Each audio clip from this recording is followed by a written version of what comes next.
അപ്പോൾ ഗൈസ് നമ്മുടെ കോഴിക്കോട് വന്നിട്ടുള്ള സെക്കൻഡ് ഡേ കേട്ടോ. അപ്പോൾ ഞാനും അമ്മയും കൂടെ കിണാശ്ശേരിയിലാണ് താമസിച്ചത്. കിണാശ്ശേരിയിലാണ് ഞങ്ങളുടെ മൂത്ത അമ്മാവൻ്റെ വീടുള്ളത്.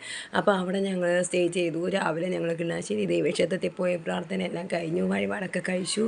അപ്പം എനിക്ക് പനിയാണെന്ന് ഞാൻ ഓൾറെഡി പറഞ്ഞിട്ടുണ്ടായിരുന്നു. അപ്പോൾ എത്രമാത്രം എൻ്റെ സൗണ്ട് നിങ്ങൾക്ക് ക്ലാരിറ്റിയോട് കൂടി കേൾക്കാൻ പറ്റുന്നുണ്ട് അറിയത്തില്ല. അപ്പോൾ പനിയൊക്കെ മാറിയിട്ട് നമുക്ക് നല്ലേക്ക് വീഡിയോ ചെയ്യാമെന്ന് പ്രതീക്ഷിക്കുന്നു. അപ്പോൾ അവിടെ ചെന്ന് ഓടി നടക്കുക അമ്പലത്തിൽ. പിന്നെ അവിടെ നിന്ന് ഞങ്ങൾ പ്രസാദമൊക്കെ മേടിച്ചു പോയി. അവിടുത്തെ അമ്പലത്തിൽ ഇങ്ങനെ കൽക്കണ്ടമൊക്കെ കിട്ടും കേട്ടോ. പിന്നെ ഞങ്ങൾ പോയത് തളി ശിവക്ഷേത്രത്തിലാണ്. നല്ല ഫേമസ് ആയിട്ടൊരു ക്ഷേത്രമാണ്. അപ്പോൾ ഞങ്ങളിവിടെ വന്നു. ഇവിടെ ഒരു പ്രത്യേകത ഉണ്ട്, നമുക്ക് മുണ്ടെടുത്തിട്ട് മാത്രമേ കയറാൻ പറ്റുള്ളൂ, ധോത്തി എടുത്തെങ്കിലേ കയറാൻ പറ്റുന്നത് എഴുതി വെച്ചു. അപ്പോൾ ഞാൻ ഫസ്റ്റ് പുറത്തിറങ്ങിയപ്പോഴാണ് മനസ്സിലായത്.